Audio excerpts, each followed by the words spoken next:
책을 읽는 방법이 달라지고 있습니다. 아직은 종이책으로 읽는 경우가 대부분이지만 이북이 활성화되고 있습니다. 화면 크기가 커지면서 스마트폰으로도 책을 읽기에 충분하기 때문입니다. 스마트폰 하나로 모든 것을 하는 세상. 소리로 듣는 오디오북도 눈이 침침한 어른들에게 권합니다. 오늘 이 이북을 공부합니다. 워드, 아래아 한글과 같은 워드 프로세서를 사용하면 결과물이 파일로 만들어집니다. 그리고 그 파일을 원하는 사람에게 보내서 읽게 하는 것이 오랜 방법이었습니다. 그 파일을 받은 사람이 만든 워드 프로세서와 같은 프로그램을 가지고 있다면 그건 쉽게 읽힙니다. 즉 아래아 한글로 만든 파일을 보낼 경우 받은 사람이 아래아 한글이 있다면 읽을 수 있지만 그렇지 않다면 읽을 수 없습니다. 그래서 많은 분이 PDF 파일로 변환하여 보냈던 것입니다. 그리고 이 방법은 가장 보편적이고 또 효과적이었습니다. 적어도 파일을 컴퓨터로 읽을 때까지는 말입니다. 그러나 컴퓨터 대신 스마트폰을 사용하면서 이 방법은 아주 불편한 방법으로 바뀌었습니다.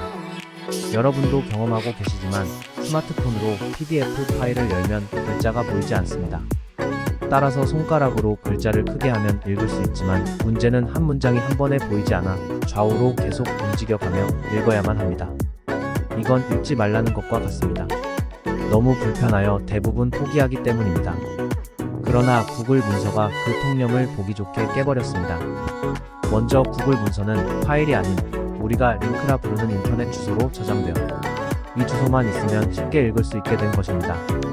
이것은 우리가 유튜브를 보는 방법 바로 그것입니다. 누군가 좋은 영상이 있으면 그 주소를 여러분에게 보내고 여러분은 그걸 누르기만 하면 유튜브를 볼 수 있는 바로 그것입니다. 따라서 파일을 직접 보내지 않아도 되는 장점이 생겼습니다. 또 하나 중요한 것은 누구나 쉽게 그 글을 읽을 수 있다는 것입니다. 글자의 크기를 붙이지 않더라도 내 스마트폰의 화면에서 가장 읽기 편하게 변환된다는 것입니다. 다시 말해 내가 구글 문서로 글을 작성하여 누군가에게 그 글의 주소를 보내면 받은 사람은 바로 그 글을 아주 쉽게 읽을 수 있다는 것입니다. 물론 처음 한 번은 구글 문서 앱을 다운받아야만 합니다. 아이폰 사용자도 마찬가지입니다. 그런데 내가 쓴 글을 이북으로 만들 수도 있습니다. 일반적인 워드 프로세서로 만든 글은 이 이북으로 변환하기가 쉽지 않은데 이 구글 문서에서는 한 번에 가능합니다. 글이 완성되면 파일 메뉴에서 다운로드를 선택합니다. 다양한 방법으로 이 파일을 변환할 수 있는데 그중 이퍼브가 있습니다. 이 방법으로 변환하면 이북에서 쉽고 편하게 이 글을 읽을 수 있습니다. 물론 이 경우는 앞서 말한 주소가 아니라 파일입니다. 물론 읽는 사람이 이북을 읽을 앱을 다운받으시면 됩니다. 제 경우 리디북스, 알라딘, 예스24, 구글 플레이북 등 여러 앱을 설치해 놓았는데 여러분이 어떤 것이든 관계없습니다. 하나를 선정하여 앞으로 이런 방법으로 읽으시면 아주 편합니다. 받은 파일을 내 서재에 보관하고 언제든 필요할 때 읽으시면 됩니다. 이 경우는 인터넷에 연결하지 않아도 되므로 나름의 장점이 있습니다.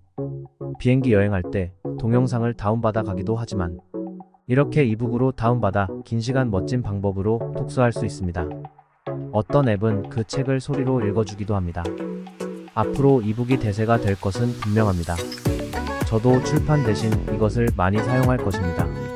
출판에는 큰 비용이 들지만 이 방법은 돈이 들지 않기 때문입니다.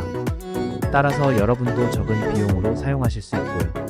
이 글을 눈으로 보고 고개만 끄덕이지 말고 실제 연습 삼아 문서를 작성하고 이퍼브로 변환하고 앱에 올려 실제 읽어보십시오.